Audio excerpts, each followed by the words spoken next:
Morning. Good morning. Good morning, everyone. Give everyone another little minute to join. I'm sure everyone's just signing on. Can you all hear me okay? Yeah, cool.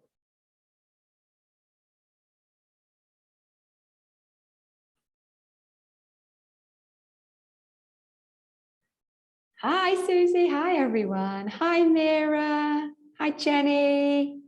Tessa, hiya. Helen, Laura. Chrissy up in my corner. Nice to see you again. How are you all doing this morning? You okay? Yeah, cold? Cup of tea? It's a shock to the system, the cold, I think.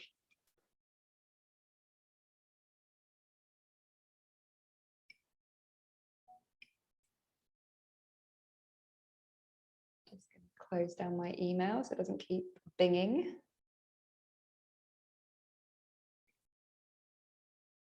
All right. Well, good morning, everybody. It is so wonderful to have so many of you here.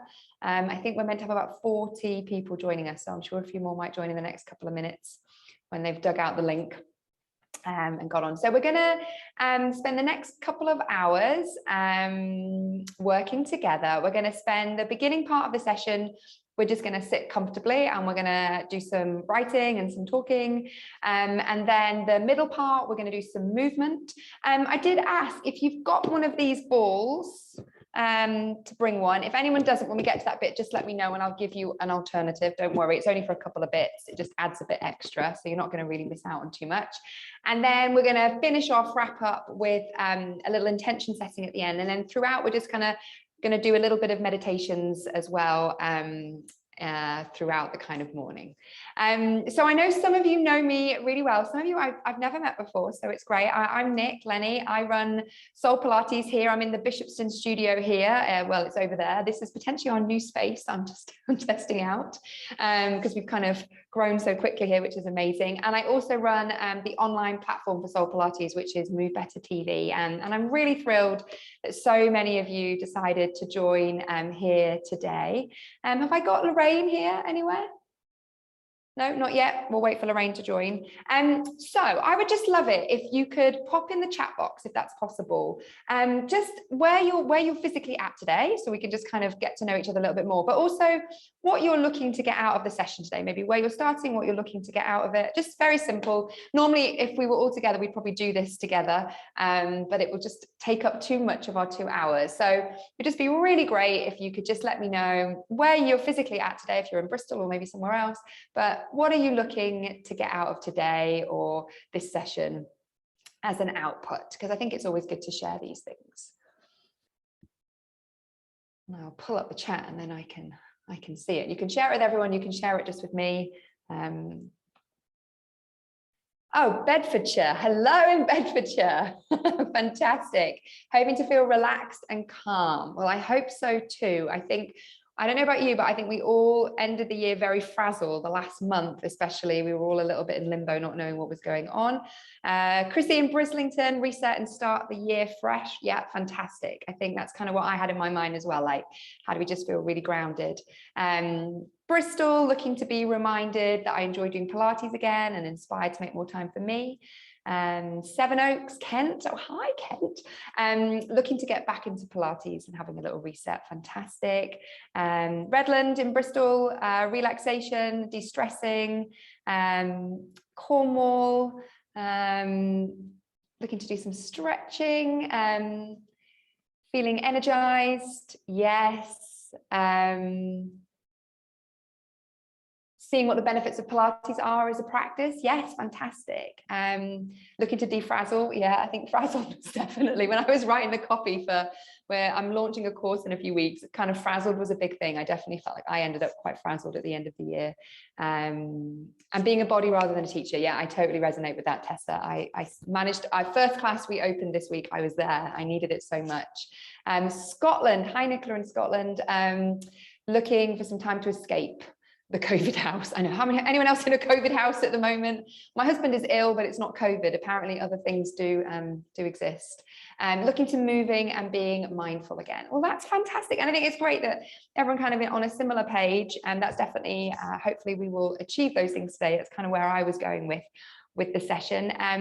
Lorraine is also on today, and Lorraine has been joined by her mum, and it is her mum's birthday today. So happy birthday, Nadine Norman. Thank you so much. I love that this is what you decided to do for your birthday, as mum and daughter have a little retreat together. So that's Thank fantastic. Thanks, Lorraine, and it's so nice to see you. Okay, so today I want us to begin to explore a couple of areas that I've realized over the years just feel like a real solid place to start, you know, from working with people of all ages, all abilities, all backgrounds, and just some really simple key components. And I've kind of bottled them down into balance and strength. Okay, balance and strength. So to begin with, I'm going to ask you to just be in the chat one more time. I'd love if you could just type, what does the word balance and what does the word strength mean to you? And it could be anything. There is no right or wrong. It could be a word, it could be a sentence, it could be a feeling. And because I suspect everyone will have a slightly different take on what the word balance means to them and what the word strength means to them. And I just think it's good to sort of understand that we all come from a bit of a different place on this. Balance is calm, strength is power. I might nick that, Lorraine, for my marketing. I love that. That's brilliant. Yes.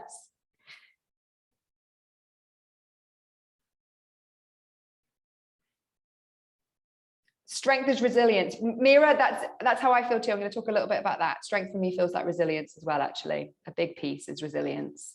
Balance, physical, mental, and emotional, calm, and resilience. Yeah. Strength for me is an enabler. It prevents injuries and keeps me motivated. Yeah, love that, Vicky. Balance, feeling connected through your body. Yeah, fantastic. I think, you know, the trickier aspects of well-being can be that it's, you know, it's not a one-size-fits-all approach. I mean, how many of you have done a diet or followed a plan or followed something and it doesn't feel good for you, even though it worked for someone else? I've definitely been caught up with that in my life. One last little piece I'm going to ask you to do. Now, I asked you if you've got a piece of paper or a little notebook with you. This is just for you. This is not to share. This is just for you. I just want you, and if you've got a book like I have, put it on the back page or somewhere that you're not going to see so easily. This is to reflect later. Or if you've got just a piece of paper, just maybe on the back side. I want you to complete the sentence. Right now, I feel. Right now, I feel. This is for you. You don't need to share it, but be honest with yourself. And then Eddie in Manchester, balance is equilibrium on both sides. Strength is physical ability.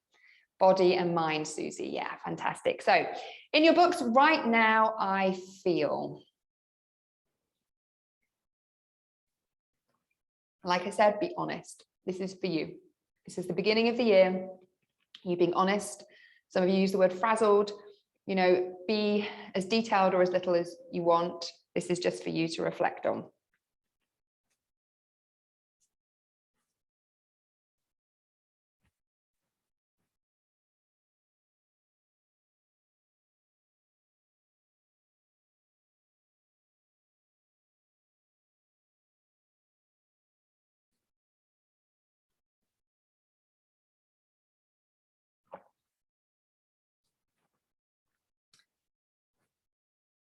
And then when you've done that, when you've written that down, just pop your book to one side. Don't need it for a little while.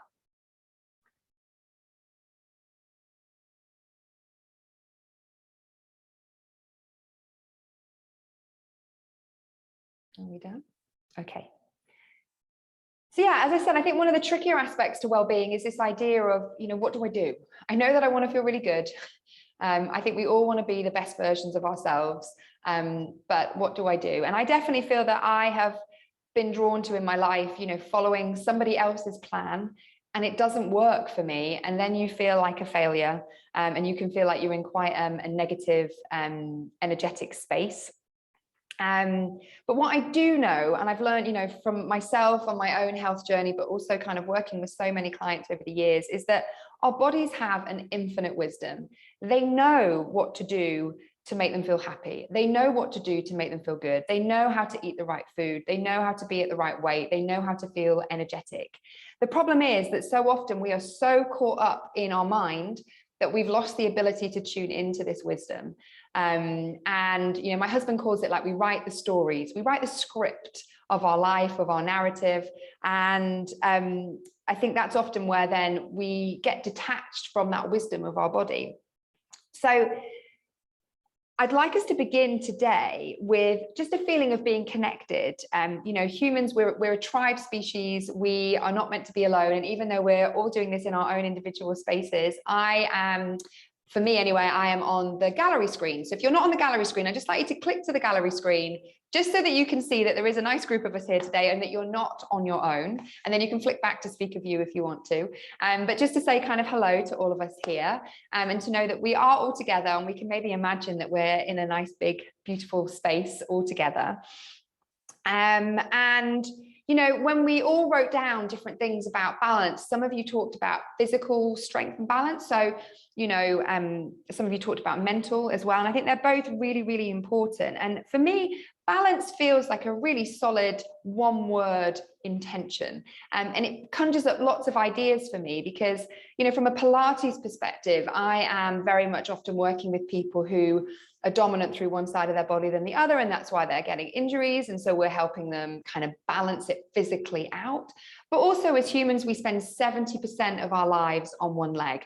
We should be really good at single leg balances, but often as we age, and I don't mean you need to be very old, we just get bad at it because we don't practice it. So I'm not talking about any sort of crazy balance work, but just very functional being on one leg. We all need to be better at that. But then also, as you talked about balance in life, when I was coming up with this program, balance was a word that was really felt really relevant to me. I felt like last year, the balance of my life had completely gone out of whack. You know, between children and the businesses and COVID and everything else, it just felt like I was sort of spread really far and wide. And I think that's something that I've been working on really a lot this year, is how do you find balance in your life? And I feel like I honestly reflected at the end of the year and felt like I'd really found that. And that felt like a really powerful thing for me to do. And then strength. Some of you talked about physical strength, which absolutely, and Pilates is fantastic as well for that. But also some of you talked about this idea of resilience. And I think, you know, what we all want is this ability to have some bounce in our system, you know, so when stuff happens from outside, it can bounce off. And I'm sure we've all been in places, I certainly was last year, where things just cut really deep. Yeah, there's no bounce anymore. And it's looking at ways that we can do things, and they don't have to be very big things, that help create that bounce, create that resilience, so that life just feels a little bit easier. So we're going to begin this morning. I've got my little bit of paper here because I don't know my meditations off by heart because it's quite a lot of words to them.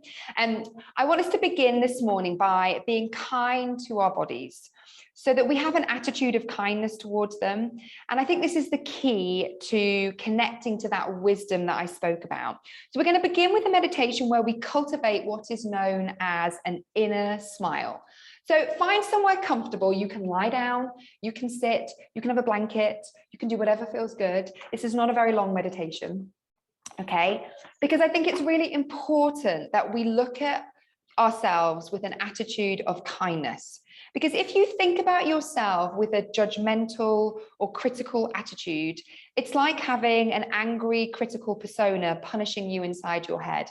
I definitely resonate with this. I'm sure many of us do. Like, would your internal voice be a friend or a foe? Because she or he should be a friend, right? So this internal punisher triggers electrochemical changes in our brain and in our nervous system, and produces hormones of anxiety and stress. So this internal voice, when he or she is that internal punisher, it has a physical effect on you. So to begin our session today, we're going to create what's known as an inner smile. So we begin from a place of reflection and kindness towards ourselves and our body. And for this exercise, I want you to use the caring attitude you might use towards a vulnerable child or a small animal. It has a wonderful effect of reducing tension and improving your mood. So I think you've all done this. Find somewhere comfortable to sit or lie down. And be patient. You can close your eyes if you wish. And allow your body to drop down into being at ease.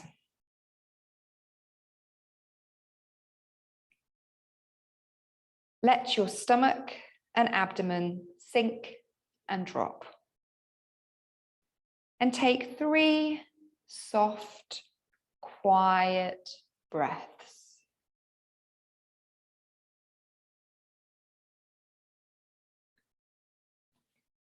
And as best you can, open your heart and feel some gentle love. Soften your eyes. And now turn your focus down into your body.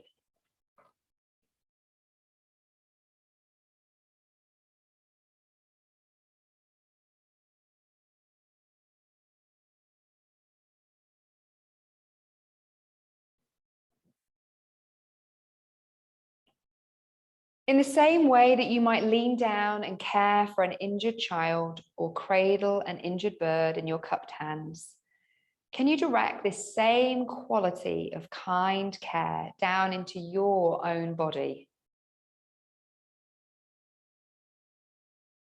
Having a kind and loving attitude to your body.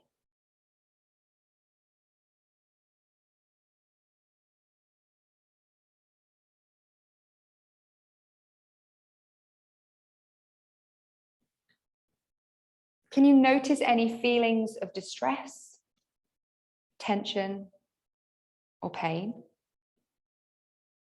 But be accepting, tolerant, and kind towards it.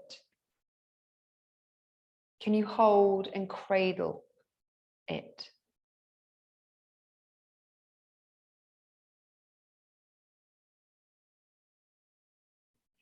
Envisage your body as being like a tree with a strong trunk and deep roots. And your inner smile is like the sun feeding the tree with light and warmth. Can you allow that inner smile to permeate through your body and to feed you with light and warmth?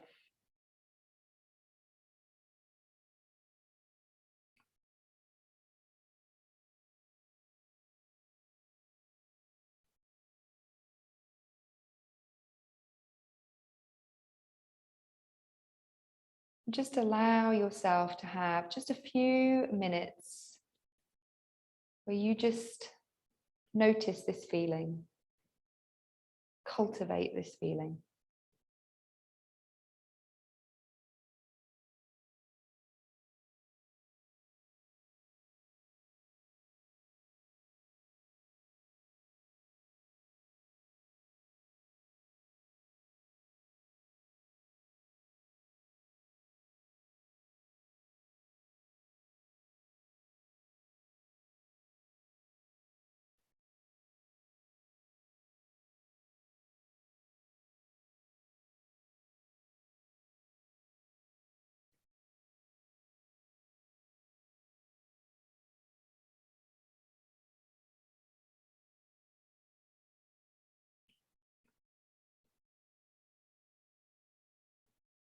And just allow yourself to have that kind and loving attitude towards your own body.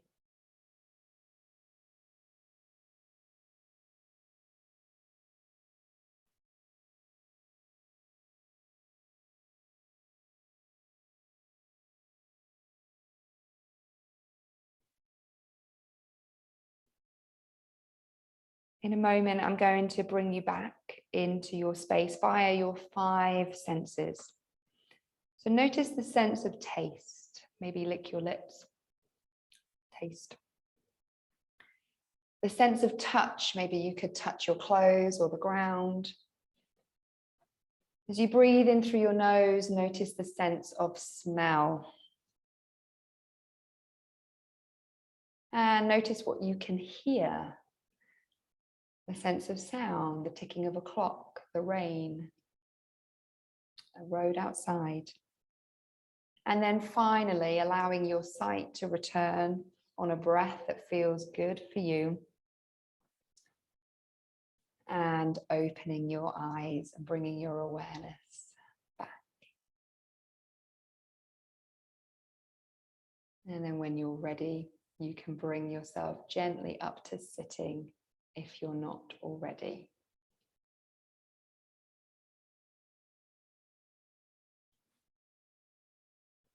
How did that feel? If anyone wants to unmute themselves, to have that idea of an inner smile. Or you can pop it in the chat if that's easier. Did that feel like it was something available to you, or did any of you kind of battle with that? I think that's it's a good meditation for sort of checking in on that internal voice. Can it, can you be kind to yourself? It felt relaxing. Yeah, there was resistance initially. Yeah, I understand that, Tessa. Yeah, felt relaxing. Fantastic. Okay, should we do some movement? I definitely feel like it would be nice to get warm. Okay.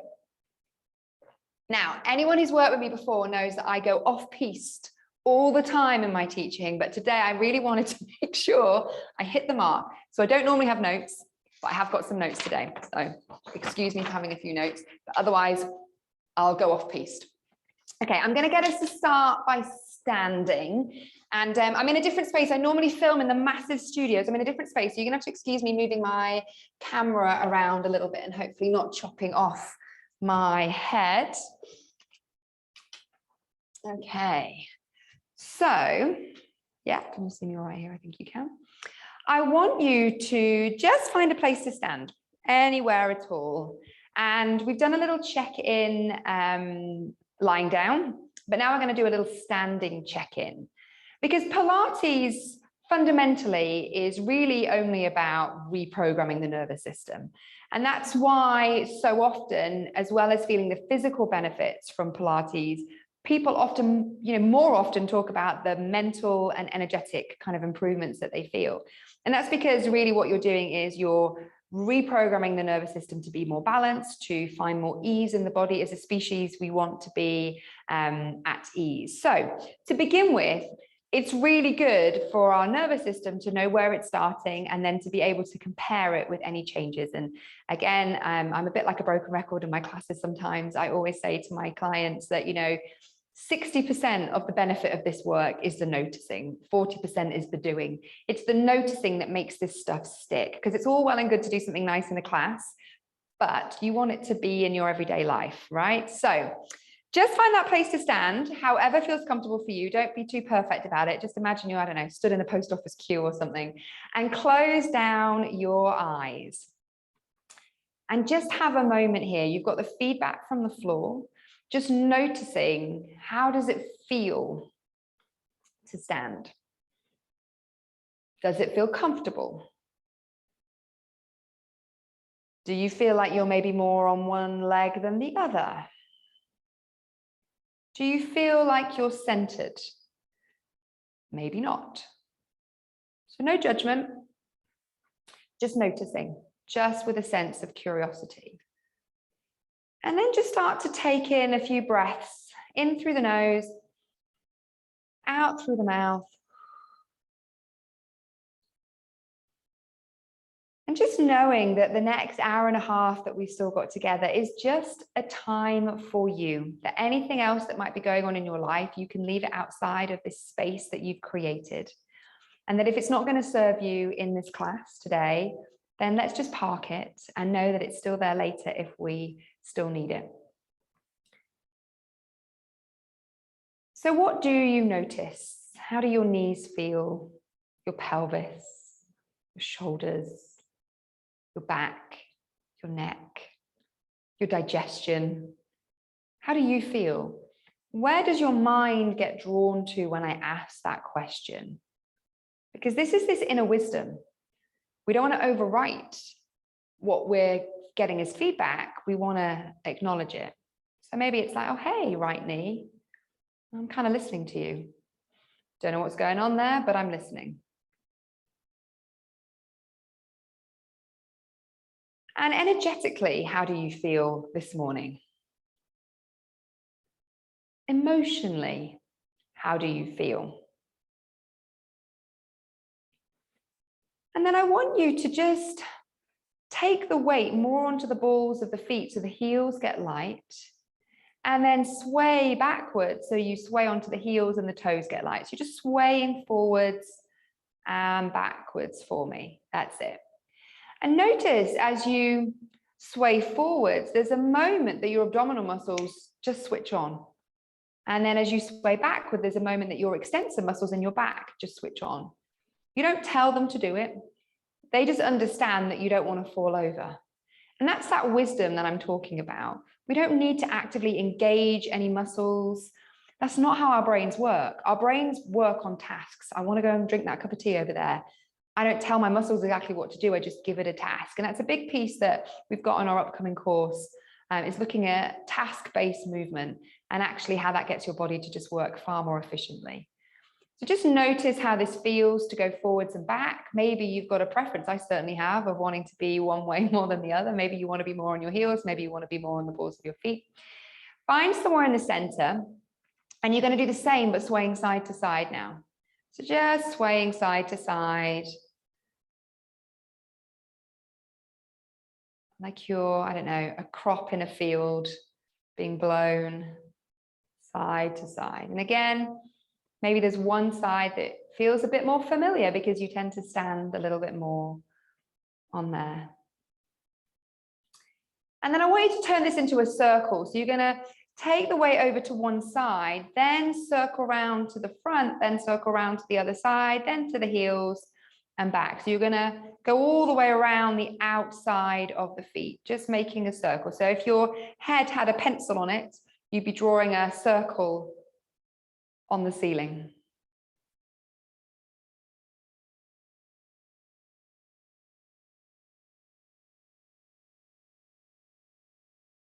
And then could you make each circle a little smaller than the circle before?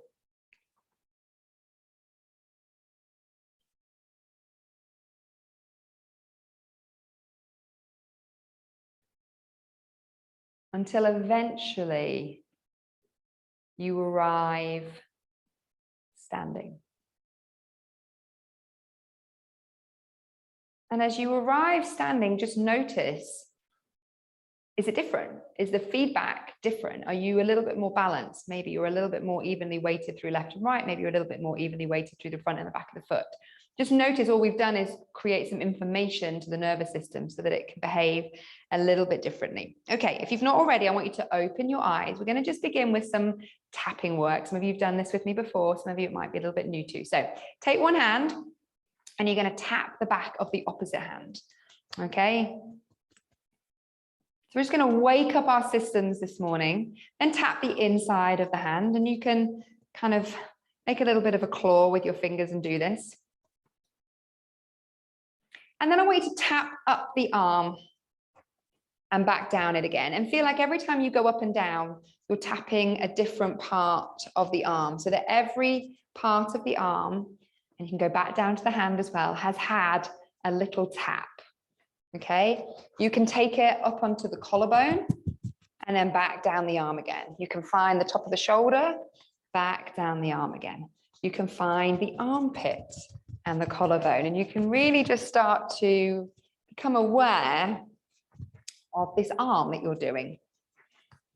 That's it. Now, staying with the same side of the body, whichever side you pick to start with, you're going to go up the neck, just gently here, just tapping the neck. You can use both hands if you want. You can tap the side of the face. Again, just go a little bit gently here. Find the cheekbone, the jaw, around the eye socket. Maybe noticing any tender bits, depending how your sinuses are feeling. Find the forehead, the crown of the head. Tapping it down, and then come back down onto the neck. Come and find the chest. So again, we're staying on the same side the whole time. You're going to tap the front of the chest. Find your rib cage. And if you can, kind of tap to the back as well. So find the front and the side and the back of your rib cage there for me. That's it. And then you can come down onto the tummy, the back, be a little bit firmer here maybe. Again, maybe notice any language that's coming up for you as you tap certain parts of your body. Finding that side of your pelvis might be a bit tender in the middle. So just again, acknowledge that if that's the case. Tap round the back. And then you can go down onto the leg. Now you can be a bit more like fists here. It feels quite nice. It's kind of give your legs a bit of a tap. Again, find the inside, the outside. Spend a bit of time on the thigh and the bum. If you need to hold on to something, just do that. It's not a problem. And then you can go down onto your calf. Again, just giving that a little bit of a... And if you need to, hold on to something and just tap the sole of your foot if you can. That's it, yeah. And the top of your foot. Got this handy pole behind me. And then you're going to tap, when you've done that, tap all the way back up again. And then just stand, have a little soft bend in the knees. Let that side that you've just done, let it just hang a little heavier. With the opposite hand, you're going to sweep now. So you're going to sweep from the top of the shoulder down. And as you sweep, the arm's going to sweep back behind you. So you're going to do a little sweep. And if you can, take it from the side of the neck and just sweep. And I want you to just have an intention for yourself that I'm just sweeping away anything that isn't going to serve me in this class today. I'm just going to sweep it away. Anything that I'm carrying that just doesn't feel helpful. Sweeping it away. Fantastic, everyone. Yeah. And then just stand. I'm usually a good example of this. And can you feel the side that you've just done? Close down the eyes for a moment. Notice what feels different about that side. Does it feel different? It might not, that's okay as well. But if it does, maybe it feels a bit more awake. Maybe it feels like it's got a bit more information in it. Maybe it feels a bit lighter. If that side was going to have a movement class in a moment, would it feel different as an experience to the other side of your body having a movement class? I think it would for me. Yeah. Should we even it out? Okay, so you're going to tap the hand. So I always feel everyone rushes the second side. So let's not rush the second side. We're going to do a little tapping. Find the hand first. That's it. And then coming up the arm and down, finding a different part. My mic is on this side, so I will do my best to not tap it too much. Up and down. Finding the armpit, exactly, everyone, the top of the shoulder. Coming onto the collarbone. Notice the shape of these bones that you're tapping. Notice the texture, the feedback of the tissues that you're tapping. Okay, it's all information. Find the armpit, the shoulder. Going up and down a few times here. And then taking it onto the neck. And you can use both hands again here. The neck. See how your neck feels. And then find the jaw. Collarbone, eye sockets, forehead. How are they feeling? Are you noticing any areas of tenderness that you maybe didn't know you had? Take it onto the head, find the side of the head, come back and find that place where the head and the neck and the skull meet. Can often be a bit tender in there as well. And then taking it back down, finding the rib cage. So again, tapping the ribs, finding the back of the ribs if you can. And then coming down onto the abdomen, the waist, the back. Can often be quite thick tissue here that we have, so it can be a bit firmer there if you want to be. And again, just notice, you know, if you have a little internal voice that creeps up when you touch certain parts of you. So just acknowledge that as well. Find the pelvis. And then you can be a little bit firmer on the legs. This feels quite nice to give ourselves a bit of a slap here.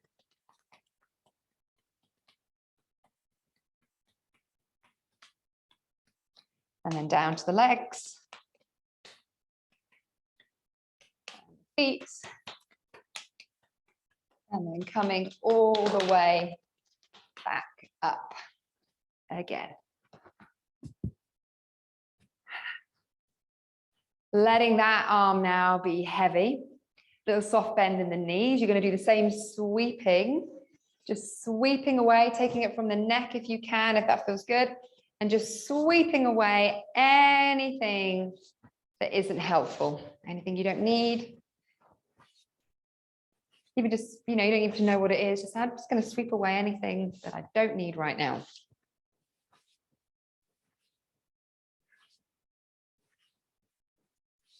That's it. And then just come and stand and see how that feels. So close down the eyes just for a moment and just breathe. How does it feel to breathe? How does it feel to stand? How do you feel? As you know, in those few moments, has something shifted for you? Okay. Before we come down onto the mat, I want us to talk about a concept. We talked about a little bit already about this idea of this internal voice and the language that we use. But this also really impacts how our bodies feel, okay? So we're going to do a little exercise, just using our shoulders, okay?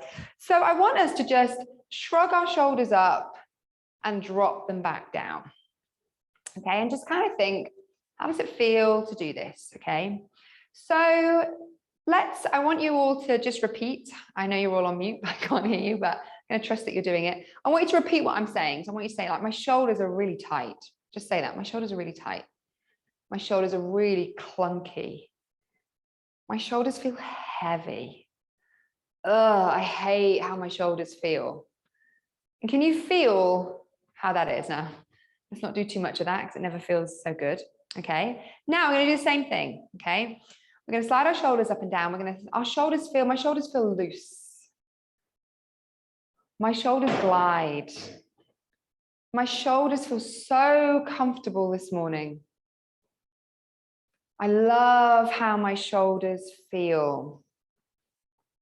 Can you feel how just that language changes how they feel? Okay.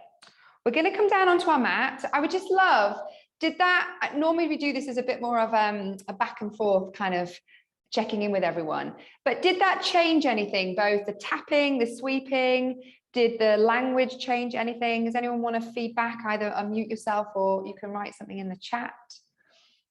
It's just kind of interesting to know how our language can change how our body's feeling. And we can do this, so often we say, oh, my bad leg. And then it's a bad leg forever.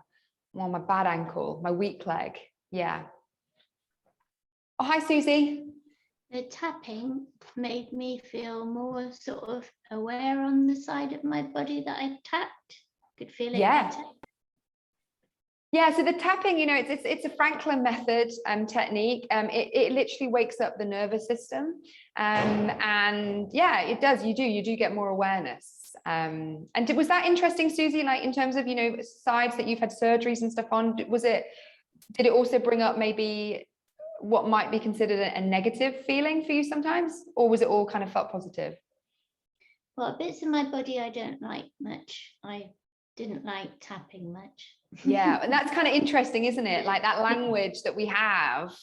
And then, those bits of us are probably the bits of us that often don't feel so good. So it's just an interesting piece, I think, to really think about. We can spend a long time physically trying to work stuff, but often our kind of mental relationship with those parts of our body is also a big piece as well. The sweeping felt really good physically and mentally. Yeah.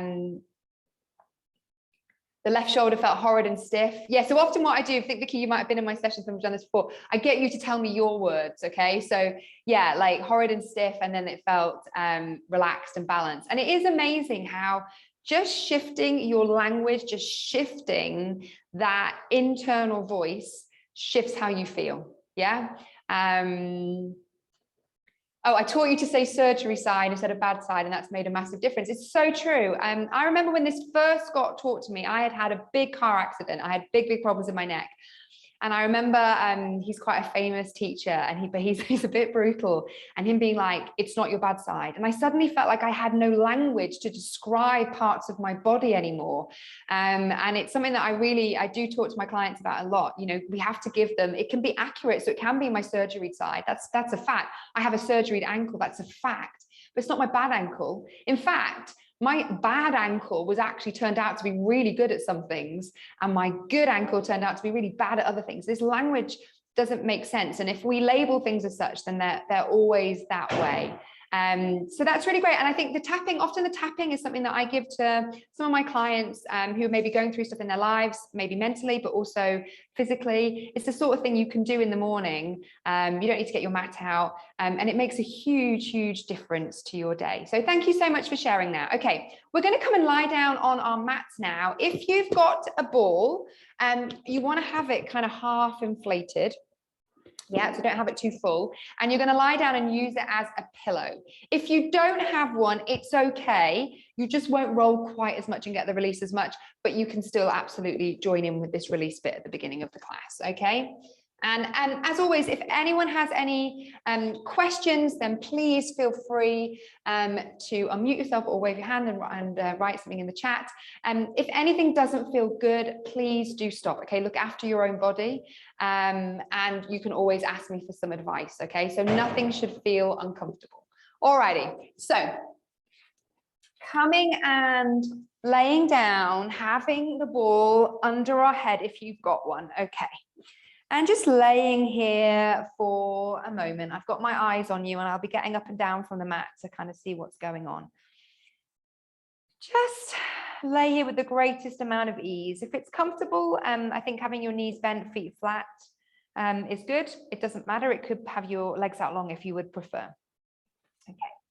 And just notice how it feels to feel your head on the ground or on this moving surface of a ball.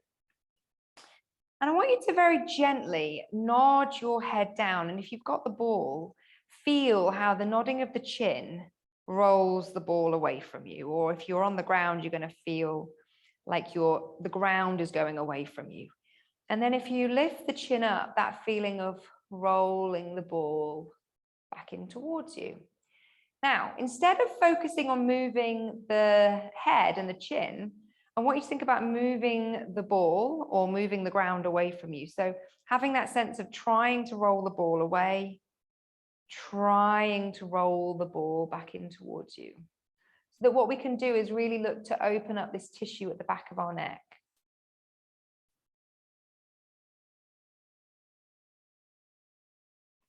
And as you do this, maybe you might notice what your preference is. So mine is definitely to look down. I think probably most of ours is if you do desk work and looking at computers and phones. So maybe you just need to give yourself a little bit of attention, opening up that throat space, maybe breathing into that space. Equally, as you roll the ball away from you and your chin drops down, maybe you're noticing that your thoracic spine, that upper spine, is really tight.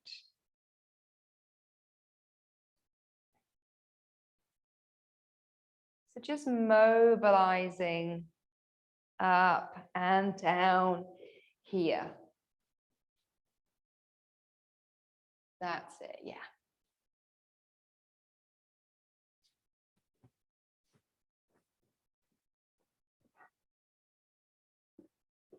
Now allow your head to come somewhere into the center. Somewhere that feels central for you. And you're going to do the same thing side to side. You're just going to gently turn your head to one side. And then bringing it back and turning to the other. And trying to turn with the greatest amount of ease. So make it feel like maybe one cheek is so heavy, your head just falls to one side. And then the other cheek becomes so heavy, it falls to the other side.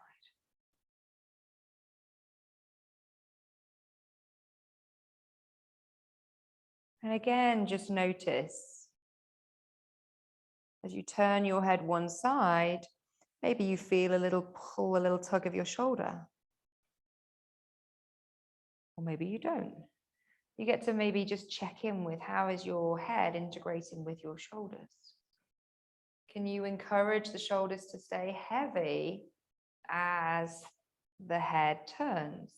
Doesn't mean you force it down, but you maybe use an exhale and a feeling of heaviness just to see if you can create a little bit more space. Often when we turn our head, the shoulders want to come with us, and then we create a lot of tension in the system. Certainly true for me. And then coming back to center. Imagine you've got some paint on your nose, and I want you to just draw me a little circle. It doesn't need to be very big. Just a little circle with your nose, opening up through those joints at the very top of the spine where it meets the skull. It can get a bit cranky in there. It can be often a place that causes that migraine feeling. Just go easy here. Keep that breath flowing, keep the shoulders feeling relaxed and easy. And then go in the other direction and notice maybe what color paint you've picked. And if I said, pick a different color paint, would that change the circle?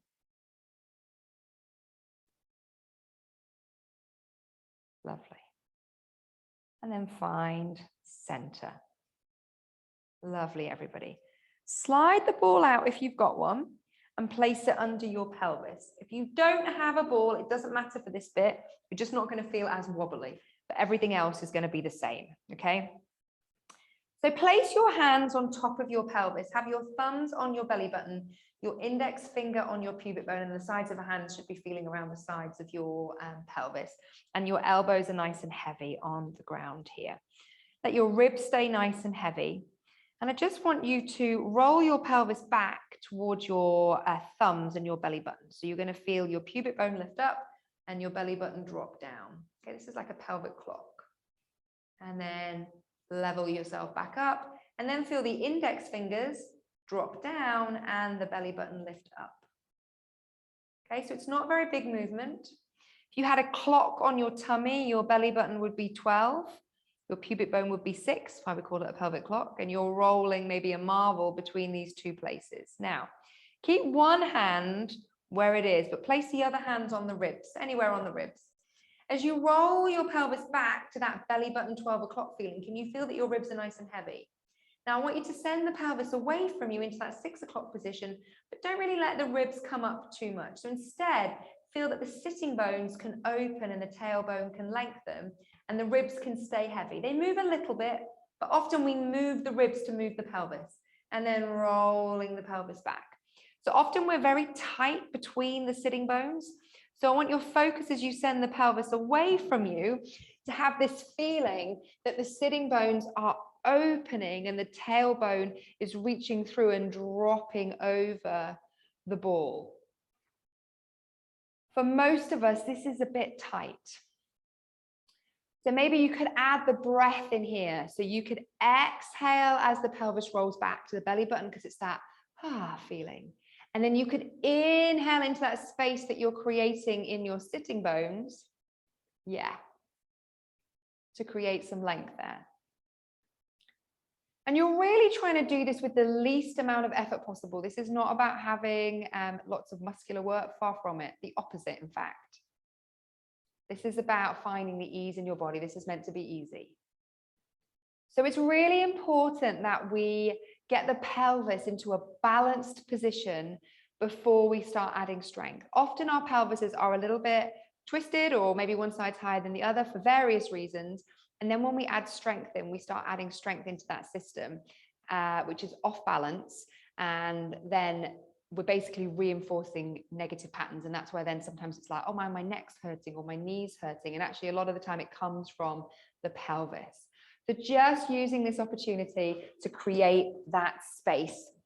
And then finding center where you feel like those 2 points, the belly button and the pubic bone, thumb and the index finger are roughly about the same line. You can bring that other hand back down onto the belly again, onto the pelvis again. And we're going to go side to side. If we go back to our clock analogy, if we had 12 and 6, we'd have 3 and 9.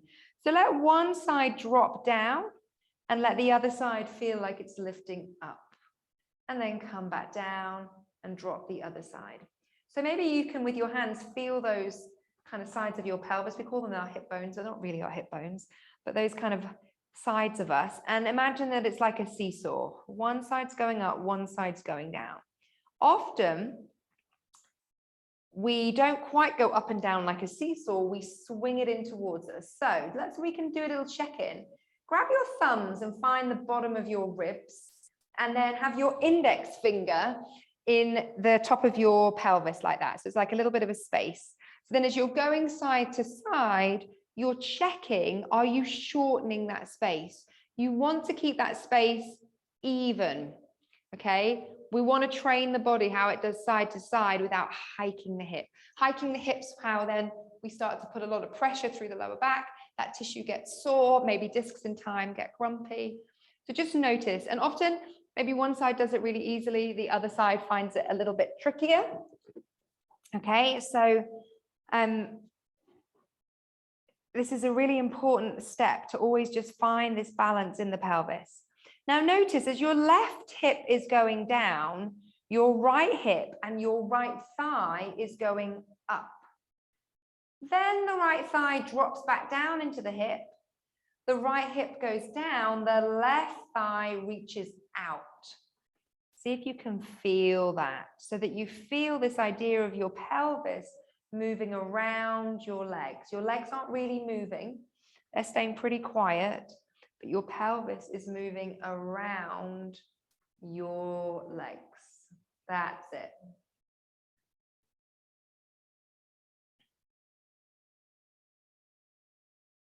And again, just really noticing that you don't go so far that you put this twist and this angle, that you keep with this seesaw feeling. These look fantastic, everyone. Great. And then find a place in the center. Okay. Again, keep your hands on your pelvis. Again, maybe your elbows just down on the side though for a little bit of support if you are on one of these balls. Now what I want us to do is keep the pelvis quiet and move the legs. So I want you to stand down into your left leg. So you feel a bit of weight going down and you maybe feel a gentle turning on of your tummy muscles, not because you pull them in, just because you've stood down into the leg. And let the other leg float up into what's known as a tabletop. So the knee comes above the hip and you've got this 90-degree angle. And all the while, nothing has changed on your pelvis, yeah? And then bring that leg down. So if you had a marble in the middle of your hands, as you stand down into your right leg and bring your left leg up, nothing is changing. And just want you to play with this and notice, are you able to move your legs without moving your pelvis? It doesn't mean the pelvis is still. It might look physically still, but can you feel there's a lot of movement happening inside it? Keep the breath flowing. When we're concentrating, we often hold our breath, and that just creates tension. So seeing if we can do that. Now, if this is feeling okay and nice and stable, next time one leg is up, this is going to be your supporting leg now to bring the other leg up to join it. You might want to place the hands down by your side for a little bit of support. Then you're going to bring one leg down, then you're going to bring the other leg down, okay? This is known as hip disassociation. Really important concept, functional concept for us to have. What's really important is as the second leg comes up, you don't rock the pelvis back. Yeah, you keep that marble in the center of your little triangle that you had before. Okay. If this is feeling okay, next time you're up in that tabletop position, one leg could come down, but just tap down, and then it could come up. And it can feel quite nice to exhale to send it down, inhale to come up.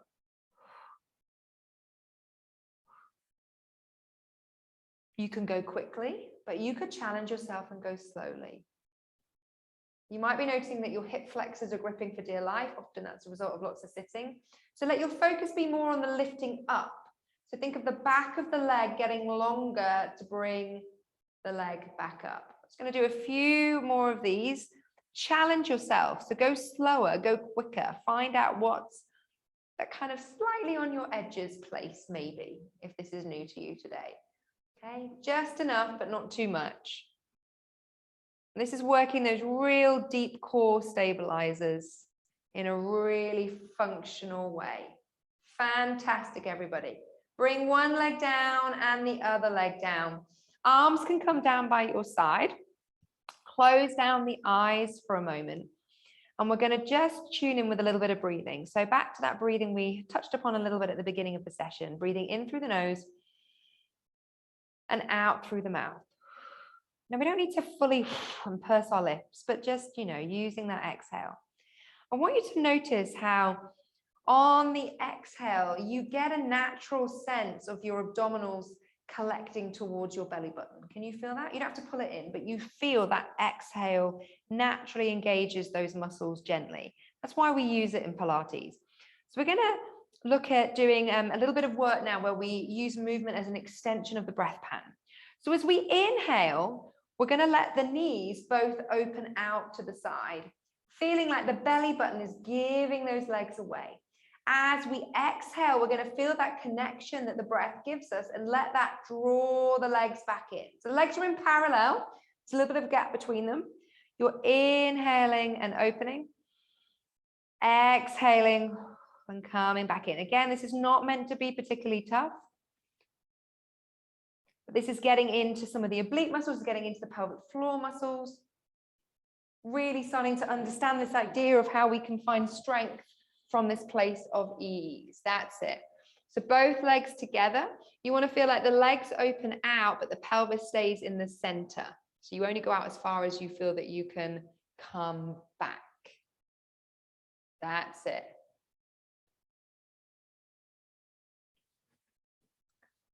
Lovely, everyone. Okay. Pause for a moment and float your arms up over your chest, palms facing in. Again, make these arms feel like they're here with the least amount of effort possible. Go back to what you were just doing. Inhale, legs open out. Exhale, legs come back in, but this time the arms open out.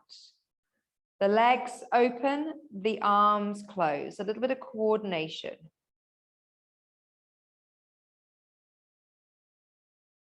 As best you can, trying to keep this feeling like an extension of your breath. Very easy to do this.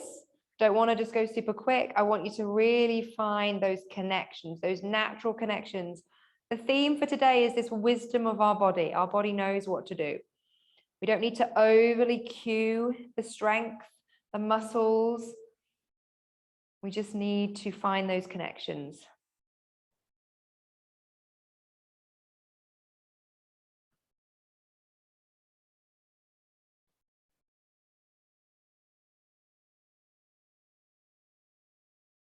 Lovely.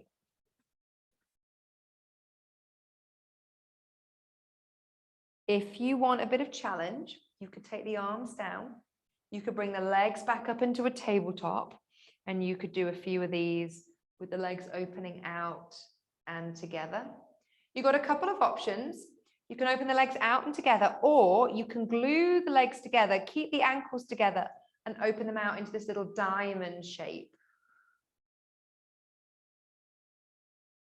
You can decide which feels like the right challenge for you. You could float one arm up, one arm could go out as the legs come in.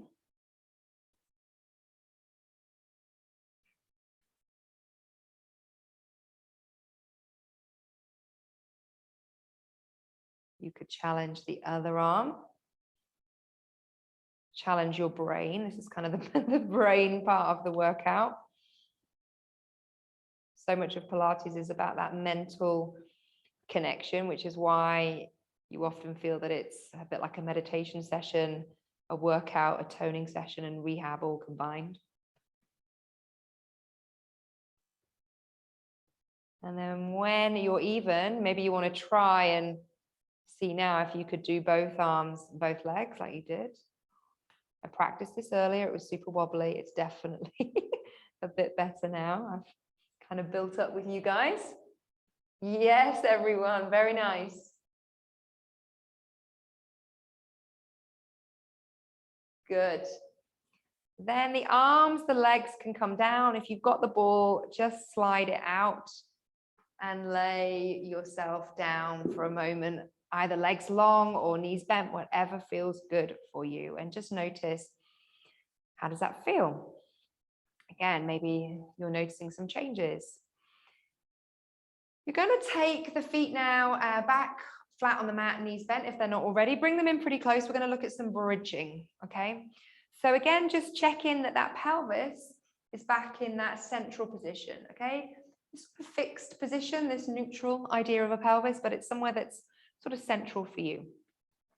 We're going to begin by rocking the pelvis back, just like we did before, and feeling that when we rock the pelvis back, and you feel that the feet are nice and heavy, and feel like you stand down into the feet to peel yourself up into a bridge, yeah? So we're not going too high with the pelvis, we're just finding that nice hip extension. Knees are reaching out, ribs feel nice and soft. You've got a length through the front, you've got a length through the back. It's like someone's grabbed your t-shirt, pulling it long.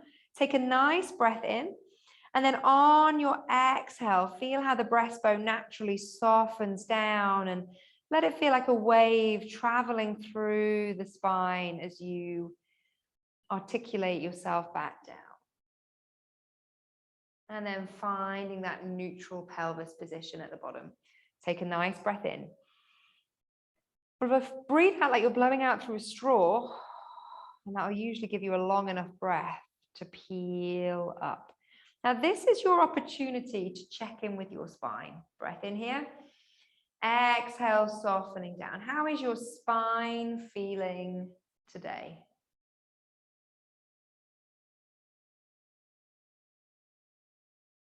Let's see if we can help it to feel a little better. So we're going to peel up and pause at the top. Take a breath in. On your exhale, come down the smallest amount. It's a centimeter, it's a vertebra, it's whatever you think of, but it's a tiny amount, tiny amount. And you're going to bring your awareness to your pelvis. You're going to keep it level, but you're going to slide it side to side, like maybe one of those old-fashioned typewriters where you used to get to the end and you slid it back. And as your pelvis is sliding side to side, can you feel that your ribs are able to glide side to side?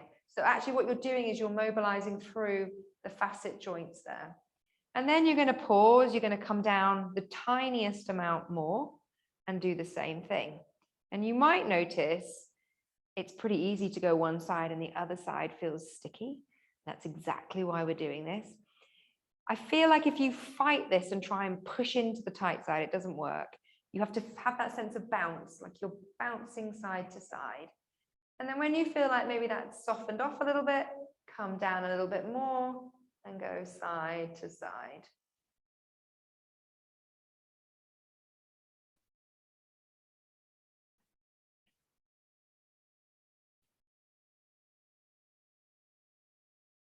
And you're going to do that all the way down through the spine. You're going to take your time.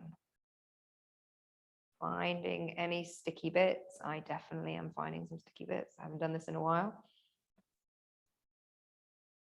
All I've done is sit and eat and drink for 2 weeks. And just being kind, spending some time in any of those sticky places. We're aiming for about 8 to 10 stops on the way down. If you did about 3 or 4, well, that's pretty normal for your first time. So go again. And this time I want you to see if you can stop in all the places you didn't stop in before. Make it very subtle. It's like when you go and see a manual therapist of some description, they kind of do that kind of bouncy thing on your spine, trying to get these segments moving. That's what we're doing here. And I think that's what's really powerful about Pilates. It enables you to get yourself moving. And I think that can have a really powerful impact, because it's amazing to go and see, you know, an osteopath or a chiropractor and they manually put you back together. But if you keep moving the same way, you just keep putting yourself out in the same way. So what's really empowering, and the body really loves it, is where you start to create these patterns yourself. They tend to stick a lot better. So what you would like to see is that you see less of these people, and you do more of this kind of work. So when you get to the bottom, just pause whenever you're there. Don't rush. You're still going. That's it. And then just do a couple of bridges up and down and just notice if that feels a little different. Does it feel like there's a little bit more movement in the spine? It definitely does in mine.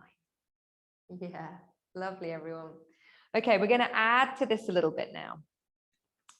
So let's all pause when we're down so we can all go together. Let's raise our arms up above our chest again, like we did before, palms facing in. As we peel up into our bridge, let's take our arms overhead, but let's not touch the ground. Okay, so just float the arms just above the ground and have a sense like your arms are being pulled away from you, but conversely, your knees are being pulled the other way so that you get a sense of the body moving in two directions. It loves this idea of being in two directions. And then as you soften down through the spine, keep the reach of the hands, keep the reach of the knees, and start to maybe meet some resistance that you might have in your own body, in your tissues. Go slowly here, let gravity be your friend. And then when the pelvis comes down, the arms can float back up. Yes, that makes sense to everyone? So you peel up into your bridge.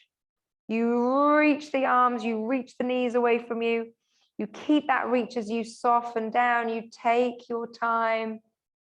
And you go however you want. If you want to be a little bit on a slant, a little bit over here, there's no right or wrong. I just want you to listen to the tissues of your body that are feeding back and help them find some space and some length. Okay? Don't need to force a stretch. I'm going to do about 4 more of these. So just seeing if it eases each time you go. I'll come and have a look at those of you I can see.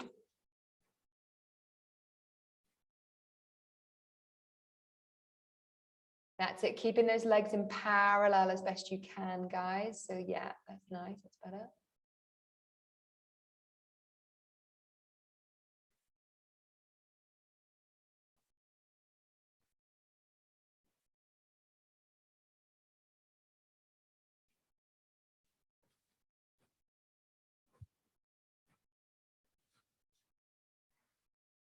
And then for the last couple, if you haven't already, I want you to come up into that bridge and that reach. Drop one side of your pelvis down like the clock we did and come down through one side of your spine, feeling your ribs, feeling the tissues down that side of the back. And then finding center at the bottom, rolling up through center, dropping down through the other side. And again, just exploring that side to side feeling. Maybe one more of those each side. Just to really make sure we've created some mobilization in there. And then when you're done, arrive back at the bottom, bring yourself up to sitting. Okay, if you've got one of these balls, you're going to come and lay down and place it just between your shoulder blades. If you haven't, okay, we're all going to have our hands behind our head and you're going to be starting here. You won't quite get the extension part, but you still will get the coming up into a chest lift part that I'm going to talk about, okay? So you interlace your fingers, take the hands behind the head, have the thumbs down the side of the neck, and have your elbows pointing forwards with a bit of energy towards them, because so that you can really let the head be nice and heavy in the hands. Let the pelvis be nice and rested in that neutral position again. And then if you're just without the ball, just wait there for a moment. If you've got the ball, just start to let the head feel heavy. And you're going to start to come over the ball. You don't need to come very far. You're going to feel that your abdominals have lengthened. If you've not got the ball, this is the place you're going to start. What we're all going to do now is feel how the elbows could feel like they switch on again and they pull us in an arc so that we arc up into a chest lift, feeling our ribs going back into the ball or down into your mat. Okay, keep the head feeling like it's held by the hands so that as you lay yourself back down to the ground or onto the ball, you're feeling the spine lengthen out and you're feeling the head stay nice and supported. to bring yourself up. Feel like someone's pulling your elbows towards your knees. The ribs are rolling back. The abdominals are just working because they have to. And the pelvis is staying in that neutral position. If we had, I don't know, we can't have champagne. So many people are doing dry January. Maybe it's like a glass of kombucha or something on our tummies. Yeah, we don't want to spill it. And as you come up, your gaze is to your knees or maybe through your thighs. We're just going to keep moving between these two places, either going over into this extension on the ball or just coming down onto the mat. Using an exhale to come up, that's going to encourage the ribs to come back and squish those lungs in this position and give you a really nice abdominal connection.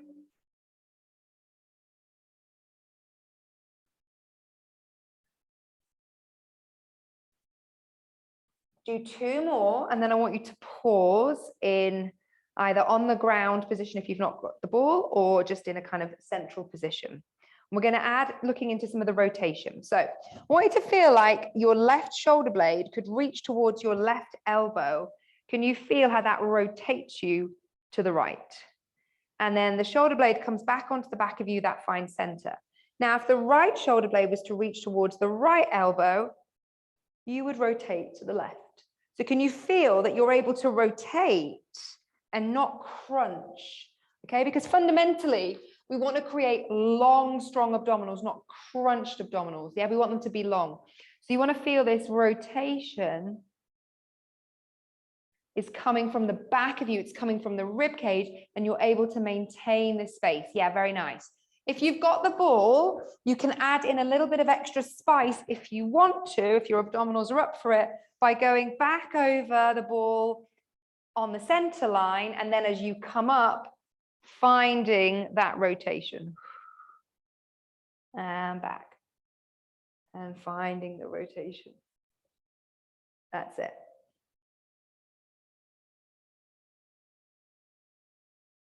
If you've not got the ball and want a bit of extra spice, you could bring the legs up into tabletop and add in the leg reach. Yeah, the single leg reach if you've not got the ball. Okay. But just notice here that it's really the ribs that are lifting us up into this chest lift position. Very nice.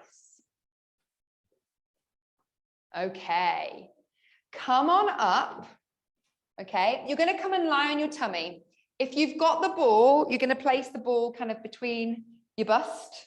Okay, if you've not got the ball, it doesn't matter. It's just, again, a bit of extra feedback. And you're going to have your hands in a little diamond position, and your forehead is going to rest on the diamond. Okay. So coming to rest, elbows out nice and wide, legs out long, and just lying down on the floor again, trying to find the most amount of ease that's available to you. Just want you to feel how, if you had an intention to move the elbows apart from each other without physically, they don't physically move, but you feel this idea of them moving, could you start to feel that the upper arms feel like they externally rotate and the head feels light in the hands? Just want you to see if you can have that idea of a gentle push down through the arms and a feeling of this external rotation through the upper arms just floats the head away from the hands with very little effort. That's what I want you to feel. Yes, and then bringing it back down. So just want you to see if you can just play with this a few times. And you're noticing that sense of space across the collarbones. Yes. And that opening here. And that opening here really connects down into the shoulder blades. Can you all feel that? Next time your head has floated up, could you pause? Have a little bit of length through the legs, so the legs feel like they're gently reaching the other way. On your next inhale, feel like you could inhale and send your breastbone and the ball, if you've got it, towards your thumbs, so that you find a little bit of extension through the thoracic spine. And then laying yourself back down. So you have this sense of the elbows pressing down into the ground, this external rotation through the upper arm bones. Breastbone feels like it's reaching towards the hands. And if you've got the ball, you've got a sense of rolling the ball forwards. Pause here. Take a breath in and feel like you could send the breastbone and the ball more forwards. And on your exhale, you could drop your shoulder blades more. One more like that. Inhale, feeling the front move forwards. Exhale, feeling the back soften down. And hopefully you're feeling that in your thoracic spine. Most of us are pretty tight in there. And then laying yourself back down again. Just seeing how that feels for you to begin this thoracic extension. Again, a lot of us do a lot of sitting. We tend to be quite flexed. So it might be quite tight in here. So I really want you to feel the big watch out is often we use the head. Yeah, the head lengthens and lifts away. I want you to feel that it's the breastbone. That's why if you've got the ball, it's there to encourage you to send that forwards. Chrissy, just drop that chin a wee bit, my love. That's better. And then find me a little bit more through the breastbone. Lift that forward, soften those shoulders down. Yes, there you go. That looks lovely. Nice, everyone. If this is feeling good, you could switch the hand position and take the hands in line with where the ball is. So they're just under your shoulders. See if you can find that same feeling of the elbows reaching back, the collarbones reaching wide, head floats up, breastbone comes forward. But this time, because you've got the hands, you could push yourself up into a swan. And then you could bend the elbows and lay down. Now you can decide to keep the ball here if that's helpful, or take it away. Same strategy, okay? You find that external rotation through the upper arm bones, collarbones wide. Elbows are reaching back. Shoulder blades are sliding down as the breastbone is shining forward. Legs are long. Delay the head coming down as you bend. So you feel the spine is being delayed. The head is taking its time to come down as you bend the arms and lengthen yourself down. Elbows reach back. Breastbone reaches forwards. And you're coming up. Yes. Do whatever version feels good for you. I want to do about 4 or 5 more. Mira, just drop that chin a wee bit for me again, just watching that neck. Yes. And so many of us, that's our pattern in life. Our head takes everywhere. And what we're wanting to train the system is we've got all of this spine. Its job is to do the load for us. Yes, better. Good.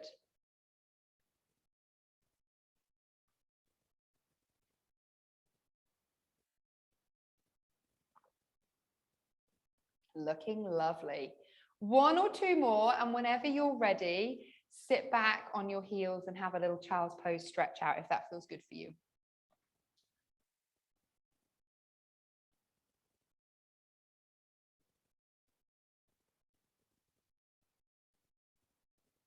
Lovely.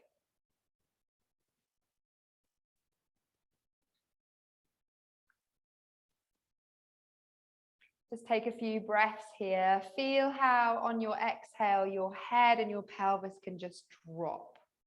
Nice and heavy in a child's pose stretch.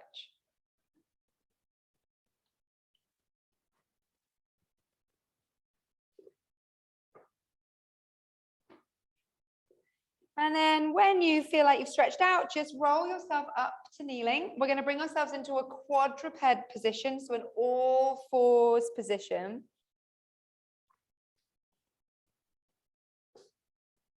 That's it.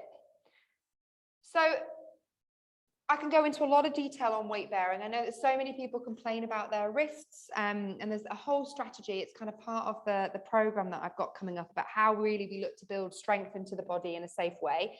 But what you want is a nice wide fingers. Unless you're hypermobile, it doesn't feel very nice if you're hypermobile, but have the elbow creases pointing forwards. There's a little bit of that external rotation again going through the arms. You want to be in a position where your tailbone feels long. So if we were all little puppy dogs, if we were a sad dog, we would be tucked under like this, yeah? And I want you to be a little bit more of a happier dog, yeah? So your tailbone is long and you've got a little bit of that natural curve in your back. So many of us are in a tucked position in a quadruped. Lovely. Okay, so how would it be to slide one leg long and slide it so long that eventually it floats up, but not changing anything through the spine, and then bring it back up? Now you want to feel like you're pushing the ground away. So as you do the other side, notice that you've got this nice sense of you lifting yourself away from the ground. You're not falling in, you're lifting away. And then go back to that first leg and see if you could add in the opposite arm, lengthening away. All the while, the body is staying centered. So if we had a tray of cups of teas on our back, we wouldn't be rotating. Yeah, we want to stay nice and central. That's it. Gaze is down, neck is long. Lovely. And you get that sense. So these are the diagonals through the body. And so you go from having 4 points of support to 2. So notice how your body needs to make that shift, but to keep you centered, because that's what happens in real life when we're walking around. Yes, so that we're able to keep that center. Very nice. Yes. Lovely. Okay. And then pause back in that quadruped position. So I said to you at the beginning of the session, as human beings, we love a task, okay? That's kind of what we do. So what I'm going to get you to do is walk your knees back maybe a little bit further than they were before. You can be here, so you know that this is an option if what I'm going to say is too much, or you can bring your feet up, okay? So you can kind of position yourself with your knees so you're in a position where your feet can be up. Now, we went from being little puppy dogs, we're now going to be little kitty cats, okay? And we're going to put a little bowl of milk between our hands. Okay, I don't really mind too much how you do this. I just want you to go down and take a little drink from your bowl and come back up. Okay, that's your task. Come back and up. And you can reposition yourself however feels good. If the bowl moves slightly further away from you, how would you do that? And up.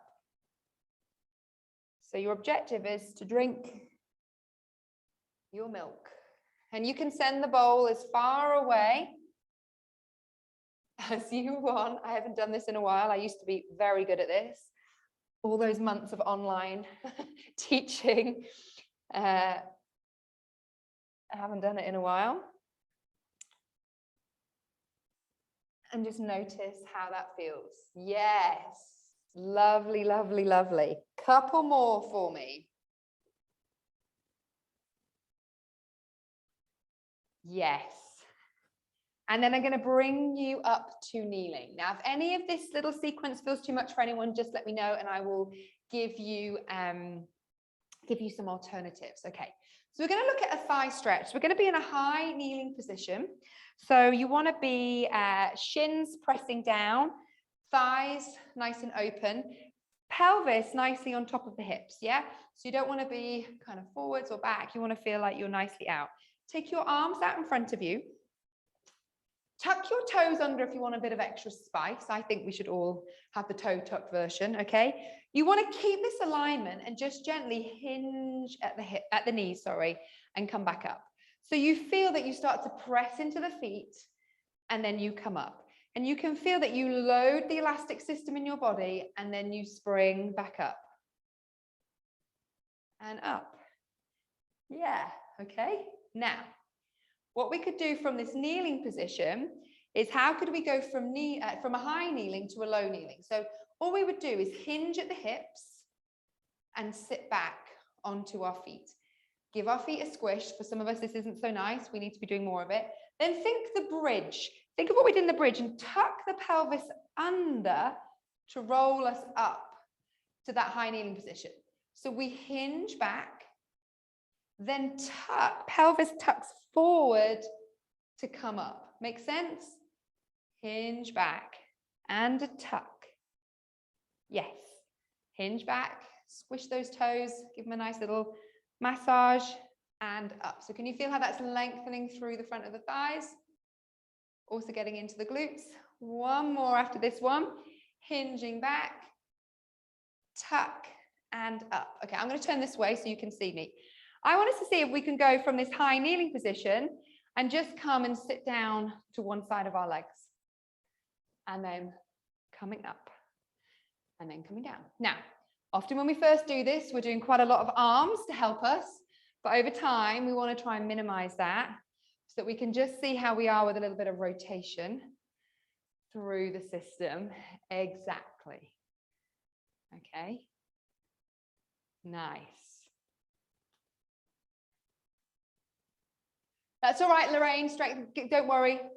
And a kind of part of this sequence that we're going to do now is I don't expect everyone to be really good at it. You know, on the online course that I'm going to be running in a few weeks, we go through this stuff and we build it up week by week by week. So it's always good to see where we're at. Come up to kneeling, pause in that kneeling position. I'll be honest, I practiced this earlier and I was utterly terrible at it. So let's see how I get on now. You're going to have the toes tucked under again. You're going to sit back onto your heels again. And then I want you to see how you could bring the knees up. Oh, I've definitely got better, into a little crouch position. I couldn't do this morning. And then drop the knees down and come back up. Yeah, so we hinge. We bring them up. Whoa, wobbly, wobbly. Drop them down and come up. So these are all really functional movements in our body.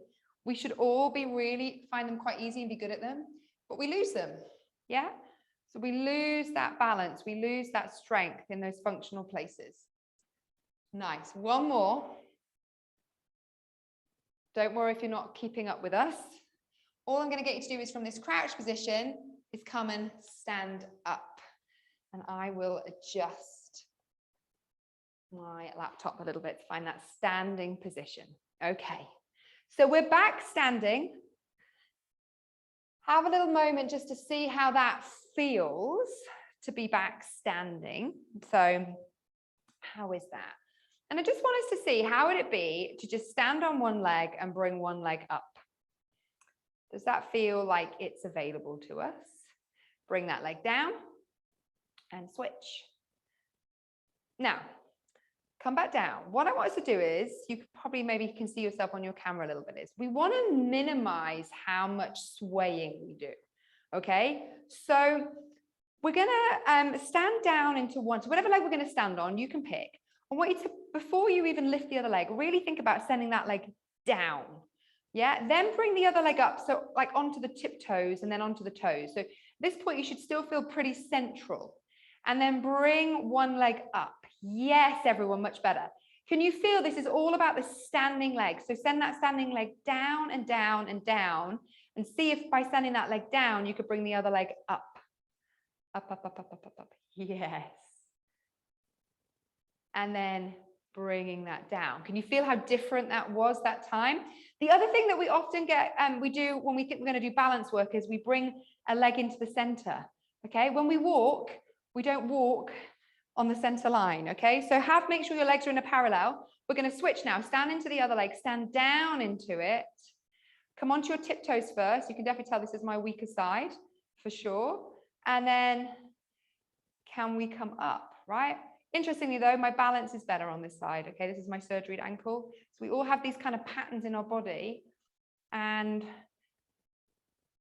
I can feel on this side, I can see it on some of you, bring that leg down. Can you feel that wibble wobble? Balance work is not about standing statue still. It might be in some other disciplines, but from Pilates and from my teaching perspective, what I want is that if somebody's walking along the street and they hit something uneven, that their system knows how to right them so they don't fall over. That's for me what good balance is functionally. Let's go one more time to each side. So stand down into the leg. So embrace the wobbling. Can you feel your system making those micro connections? That's what we lose as we get older, all of us, if we don't practice. It's those micro corrections, and that's what we need. And the only way you do it is by practicing. Bring it down, stand down into the other leg. See if it's a little different this time. Mine is. See, we've already learned. Yes, everyone, we've all learned already just from practicing. Fantastic. And to finish off, we're just going to finish with a really delicious standing roll down. So just bring your chin to your chest and just allowing your head to roll down. The weight's going to go maybe slightly more onto the front of your feet. Rolling down to wherever feels good. If you need a little soft bend in the knees so that you can lengthen that tailbone out, then that's fine. I'm going to ask you just to pause at the bottom. So make sure you're in a position that feels good and see if we can go back to a few long, slow breaths here.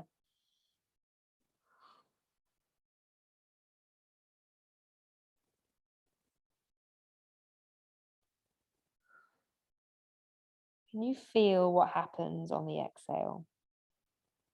Can you feel what the ease gives you? The ease gives us more, always. I think too much of our lives are conditioned to believe that we only achieve more from doing more. The body achieves more from being more at ease.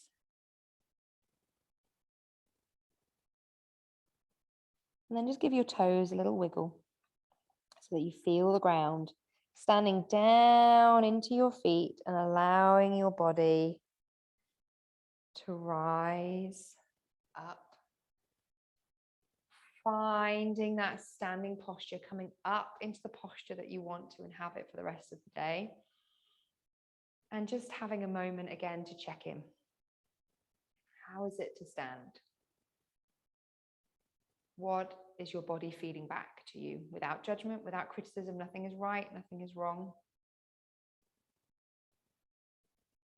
And if this feeling had a color, what color would it be for you? Imagine that you're stood in a mist, and that mist is a mist of your color. And you're able to breathe in that mist, that color, so that every cell of your being feels it, notices it, recognizes it.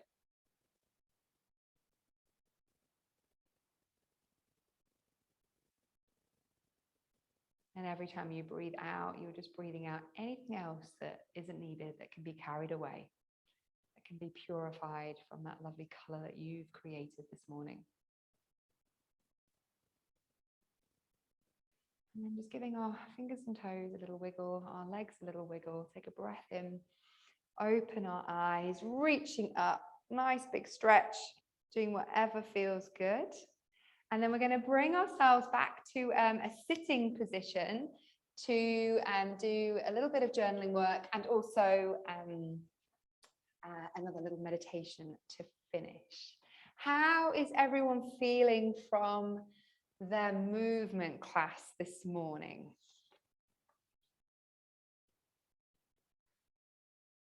Did anyone meet anything in their own body, maybe, or notice anything that was unexpected? All good? All good? Delicious. Great, thank you. Thank you. Delicious. Yeah, invigorated. Love that. Yeah. Great. You know, and I think that's the power. You know, those words are not, they're not even physical words. And I think that's the kind of work that Pilates, the way that we teach it is that it's so much more than a physical experience. It has all the physical stuff too, but it's so much more than that. Okay, so have your little books or pieces of paper nearby. Okay. Ultimately, you know, I think that we all, I guess, want to be the very best versions of ourselves. Okay. And I think at this time of year, you know, we do typically look to set goals, or I kind of like to frame them more as intentions for the year ahead. Because I would really recommend that you read this book. I brought it with me. It's called Atomic Habits. It's a really powerful, powerful book. Very simple and just makes so much sense. But you know, he talks about it like winners and losers have the same goals. The goals don't make the shift ever. Okay, the intention and the belief system and the he calls them systems. The systems create the change. And in this book, he basically talks about if we make a 1% change every day, we'll be 37 times better at the end of the year. And it's 1%, and that we're often very much drawn to making these big changes in our lives to make the changes, and then ultimately they never work. And he kind of goes into it. So, you know, there's a lot of detail in it as to why. But has anyone set any yet? You don't have to tell me what they are, but nod or shake. Like, has anyone sort of sat down and thought, yeah, you know, I've set myself, yeah, a little bit, yeah. And when you reflect, you know, if any of you can reflect on last year, I can't even remember what mine were last year, which probably says a lot. But like, you know, do we typically hit them? Do we typically not hit them? How have they kind of landed in us energetically? Because I've been talking a lot today, I think, about the energetics, I guess, of us and that internal voice. And I always think it's really interesting to think about, where do our goals come from? Like, where is the place? If we go back to what we did at the beginning, the language that we use about our shoulders made them feel different. Like, where is the place that these goals or intentions come from? Is it because everyone's doing dry January, so I should do that? You know, or is it because you're told you're supposed to have a health goal, or is it told you're supposed to do whatever it is? Or is it coming more from just a deeper, kinder place? Because I think it's absolutely, you know, I think as a species, we want to move forward and we want to grow. And I think that's a really positive thing. But what we don't want to do is be that internal punisher. If we set our intentions and our goals from that place, I don't think it works so well. And like, you know, again, what kind of language do you use when you come up with these goals? And I think for me, working on how that internal voice can be kinder is quite a big piece for most of us. So that actually these ideas come from a really kind place, like a friend, a loving friend, cultivating stuff. This book, and certainly it's the vision, it's the focus we've always, Soul Pilates has been going, I think 7 years now. Our focus has always been, our ethos has always been, you change from the inside out, not the outside in, which is a bit of a strange kind of idea to have, I guess, from a fitness business, but because I think so much of fitness businesses are all around the aesthetics. When you look like this, you will feel like this. But I certainly discovered in my own life, when you feel a certain way, things just all go your way. You attract better things into your life. You make better decisions. So feeling good is the most important thing. You work from the inside out. But I do come up with intentions, and I do think it can be quite useful. And I like to frame my intentions around some key areas in my life. And this is just a starter for 10 really. So I'm going to put them up on the screen. We can use them maybe as a framework, and I don't mind you coming off mute and we can discuss some stuff. You can add some ideas in yourself. Let me find I just very roughly did this morning, so excuse it being a bit, share screen. So I just like to kind of frame them into certain areas. So a financial intention, perhaps, a self-care intention, a health intention, a relationship intention, and a fun intention. Okay, so fun could be travel. And when I put these up, there may be some of these that just do not resonate with you, you know, like finance might be a big one because of where you are, but also you might be in a really comfortable place, and so that's not there. For me, my youngest turns 2 in a couple of weeks. Fun and having a bit more of my life, that really jumps out at me. So I want us just all to spend a few minutes, maybe writing something against some of these, but other things might come up for you. How would you frame a positive kind of way of being here? And like, which areas speak the loudest when you look at them, you know, and kind of just allow yourself to be drawn to those. So we're going to give ourselves just, you know, 5 minutes or so just to come up with some ideas. I'm going to join you.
you review them, I want you just to look at what do you need to be able to make those opportunities available to you, and maybe what barriers are in the way. And they kind of both kind of go together, don't they?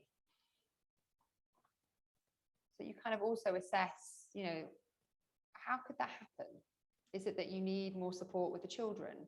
Is it that you need more time? Is it, you know, that you know, any of those kind of things? What is it that needs to happen? What needs to shift? Is it your belief system about yourself?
How did that feel to do? Did it give you some areas of thought? Some places maybe to put focus on? Otherwise, I think we can be often just drawn to doing what everyone else is doing and not doing what's right for us, maybe.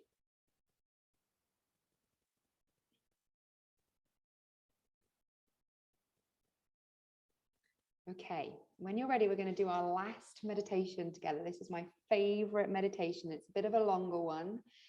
So you can definitely make yourself comfortable. If you want to put a blanket around you or anything like that, then you're very welcome to. Does anyone have any questions or thoughts on anything that we've done so far or around that intention setting that came up?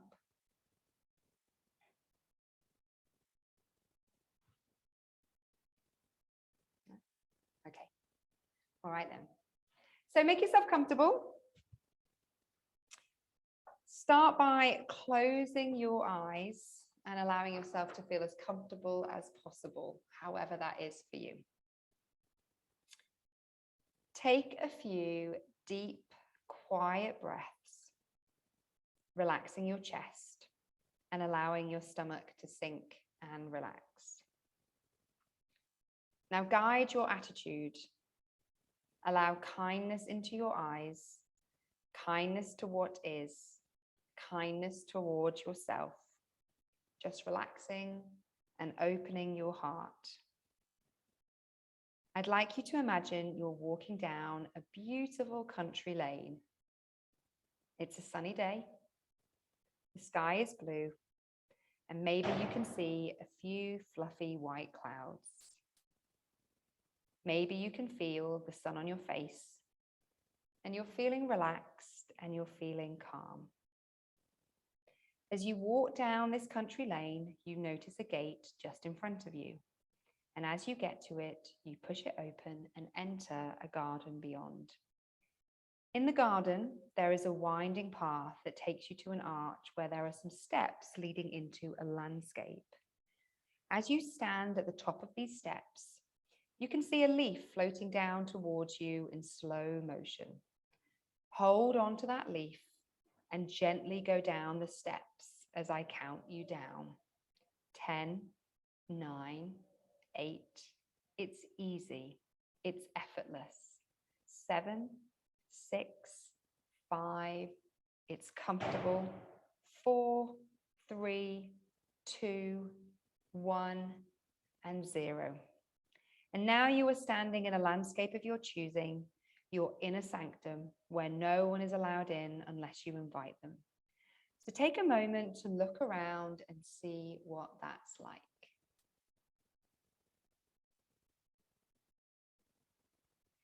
And you discover that there's a seat in your landscape. And I wonder what kind of seat is your seat. So walk over to it, sit down, and make yourself comfortable. Take a deep breath and just know that this is a moment of self-care. Take your awareness to your feet. What's it like to be your feet? Can you feel the fabric around your feet? What are your feet resting on? Just wiggle your toes and allow your feet to relax. And maybe flex your ankles and your calf muscles and allow the muscles to soften, to relax as you notice and greet them. And then take your attention to your knees. How are your knees? Is there any discomfort?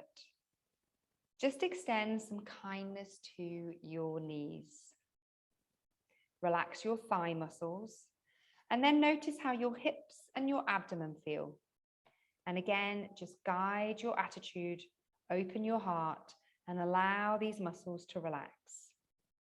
And as you continue to take your attention upwards in and around your body, you become aware of your breathing.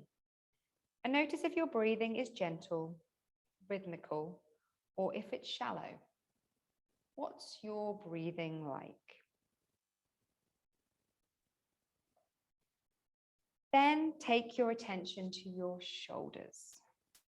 And see if you can relax your arms, your elbows, your wrists, your hands, your fingers, your thumbs, just by extending kind attention to them. And this gentle wave of relaxation goes down your neck, your face, your scalp, and even in and around the muscles of your eyes and behind your tongue. You might like to unclench your teeth, relax your jaw, and place your tongue at the base of your mouth. Then take your attention to your back. What's your back resting against? Can you allow a wave of relaxation over the muscles, over your shoulders, down to each and every vertebrae? The whole of your body has had some kind attention now. So go back and experiment with a few deep, quiet, long breaths. Just 2 or 3 deep, quiet, long breaths. And as you exhale, imagine letting go of tension or troublesome thoughts so that you relax inside and out. You know that every in-breath is a new moment. And with every out-breath, you can let go of a little more tension. You can let go of worries, negative thoughts, just for now, so that you can allow yourself to be relaxed inside and out. And now I'd like you to take your attention back down to your feet and to imagine healthy roots growing deep into the earth, anchoring you, nourishing you, protecting you. Maybe akin to the roots of your very favorite tree. Maybe you can feel them. Maybe you can see them. Maybe you just imagine them in any way that feels right for you. You are planted on this earth. You are here. You're solid. You're grounded. Then take your imagination above your head and imagine, however you imagine, a beautiful light above your head, and bring this loving and healing light into your body. It's cleansing, It can dissolve negative emotions. It's strengthening, and it can rekindle your ability to experience joy. Is it a white light? Is it a pink light? Is it a violet light? What beautiful light would you like to breathe deep into your body? It's refreshing, physically, mentally, emotionally. So how about allowing your body to act like a sponge and absorb as much of this healing, loving light as you can? Maybe you can guide it into every nook and cranny, around your organs, into your blood cells, into the tiniest cells, or maybe just allow it to flood your body. You are absolutely safe, keeping with the light. In the few minutes of silence that follows, just allow yourself to experience your connection to nature. You are in a landscape yourself, and it feels good. Maybe you can relax a little more now. Maybe you can smile into yourself a little more. And if it feels challenging, take 1 or 2 deeper breaths and switch on an attitude of caring kindness towards that challenge. The kind of caring kindness we practiced earlier that we would extend towards a child or an animal.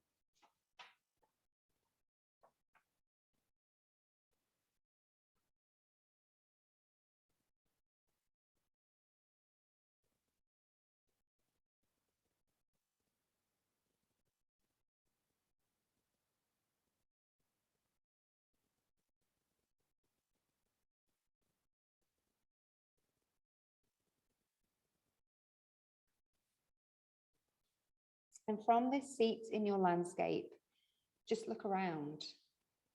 Look around at your landscape.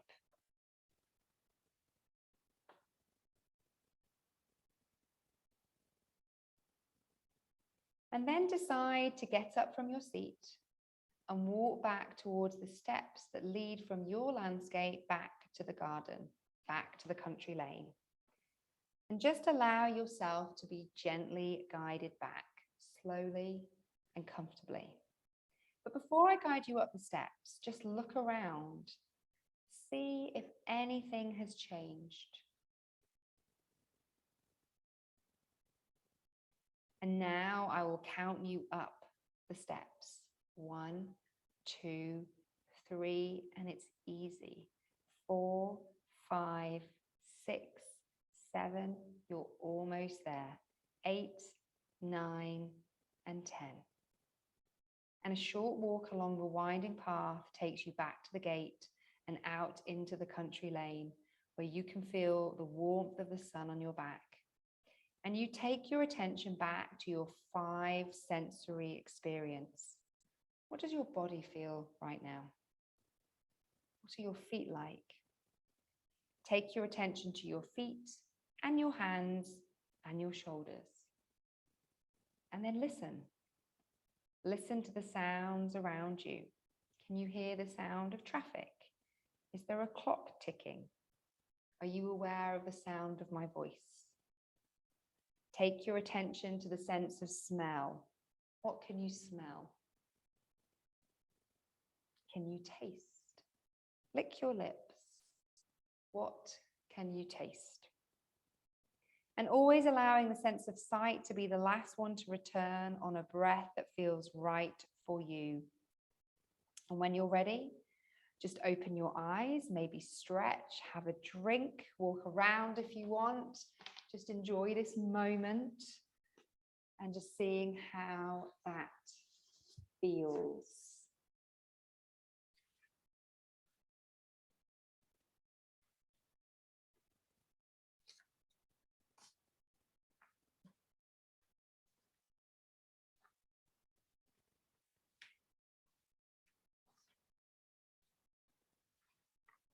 How are we all doing after that?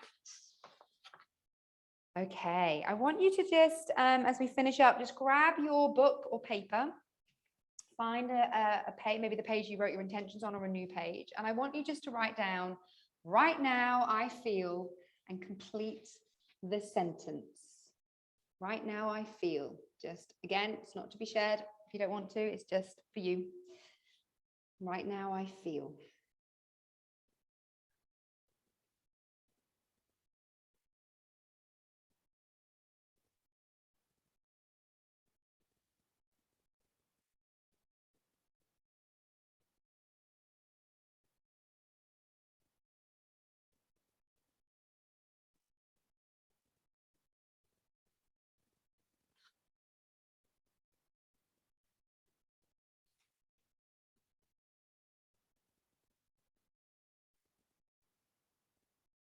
And if you've done your little sentence, just compare to what you wrote at the beginning on that back page or page that you wrote somewhere else. And just notice what you've shifted. And notice that the power that you have to shift. I often do this on our retreat weekends where we do it on a weekend, or like in the 8-week course that we're going to be doing, we'll be doing it at the beginning and we'll be checking in and we'll be seeing. And it is really powerful to understand the power that we have to shift. You know, I think so often we can feel quite helpless in our lives, helpless with our bodies, helpless with kind of mentally how we're feeling. But actually, I think feeling empowered is very important. We have got the power to shift things. It doesn't often take an awful lot to shift something. Did things shift for you this morning? Any bit at all? Anything feel different? It doesn't, I'm not saying like in 2 hours, you're like, ta-da, I'm now like the best version of myself. But it's these ideas of these 1% changes. Has 1% shifted today? 1%. Has anyone not met 1%? No. Yeah, it's sort of saying, you know, and how can we, one of the other things we support within this new course that I'm running is kind of having that gratitude, kind of noticing these things and having a gratitude towards it. You know, sometimes we don't give ourselves enough credit for the really small things and noticing them and just, you know, saying thank you to whatever made them being able to happen. So I'm sure there was stuff that had to happen today for you to be able to be here. Maybe someone's looking after your dog, your cat, your children, someone's staying out of your space, whatever it is that's happening. Has anyone got any questions or any feedback? Do unmute yourself. It's nice to hear your voices. It would be lovely. Just, you know, there's no right or wrong. I felt sluggish when we started and now I feel more energized. So thank you. No, thank you, Sophie. That's great. Yeah. You know, that sluggish place isn't a great place, is it, to make positive changes? And that's where I always kind of come back to. It's very important, I think, that we get things moving and then we have more energy and that we can hopefully make better choices then, right? I think you probably, you know, feel more inclined to do things now, make better choices. Anything else from anyone? Chrissy, you're in my corner. Come on, you tell me. How are you feeling at the end of that? Unmute yourself. Yeah, it's really interesting comparing what I wrote at the start to what I wrote at the end, because it was quite, I guess, really tired and just fed up is what I'd written. Then by the end, I'm like really relaxed and joyful and like looking forward to the weekend now. Fantastic. That's amazing. Yeah. Thank you for sharing that. And I think it's that ability, you know, what we've shifted is energy. You know, we felt more grounded through our meditations. We've got our body moving. We've connected with our body. We haven't done anything particularly, you know, I always think we all know the things we should be doing. That's why if anyone is interested in kind of continuing some of this work, you'll get an email about it as well. I'm launching an online course on the 31st of January. Chrissy's already signed up actually. It's going to have some pre-recorded Pilates videos, but then the idea is that we will check in live every week. And if you can't make the live, you'll get the recording. We'll be doing a little bit more of this kind of stuff because I think we all have these good intentions, and honestly, me included, okay? I am not great at having a meditation practice every day. I try to, you know, but it's about how do we just have these moments that we book in so that we can hopefully be able to provide you with the flexibility of doing stuff from home, but with that accountability that you have when you come to the studio. I think that's often what's missing in the online world. So that you're able to do it, you know, you've kind of got a booking as if like it's a class. We're going to be checking in with you week on week, not like boot camp style, but just to try and help keep you on track. And so that we're all kind of working together on the movement, the energetic, the meditation. We've got some really great guest experts coming on who are going to talk about some nutrition. If you want to, we'll be doing like, you know, a little live meditation session together and things like that. So if anyone's interested on that and you've got any questions, then feel free to ask now or drop me a line. And I know that I think there's Danny has set up some emails to go out with you with a bit more details on the course and stuff. So yeah, I'd love to work with some of you. It's always great. We're going to keep it quite small. We've only actually got a few places left, so I want to keep it quite small, a bit like today, so that we can all get to know each other and work together and support each other as well. So if anyone's interested in that, then do let me know, and you can set up a call to talk through it, or like I said, the email will have all the details on it. Well, thank you so much, everybody. What a wonderful way to start the year. Lovely to start, the weekend. There's some of you, I keep forgetting it's the weekend. I still feel like I don't know what day it is. I'm very confused as to what day it is. So thank you, Lorraine, and your mum for having your birthday morning here. And it's nice to do some, oh, hi, there you are. It's nice to do some meditations together, isn't it? I think it just always feels really nice to do it together.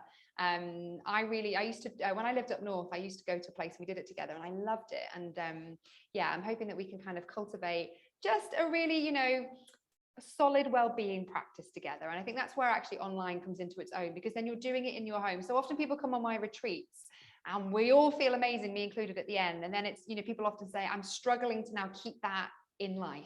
So what I wanted to do with an 8-week plan is say, how can we help you cultivate something in your life? That's why it makes sense it being in your home. So yeah, if anyone's got any questions on that, let me know. Otherwise, I'll hopefully see you online at some point soon, or if you're in Bristol, do come to the studios. This is one of our studios. We've got another one in the city centre, and it's so lovely to see some of you old and new people that I've worked with for a long time. So bye-bye, everyone. Have a great weekend. Take care. Bye.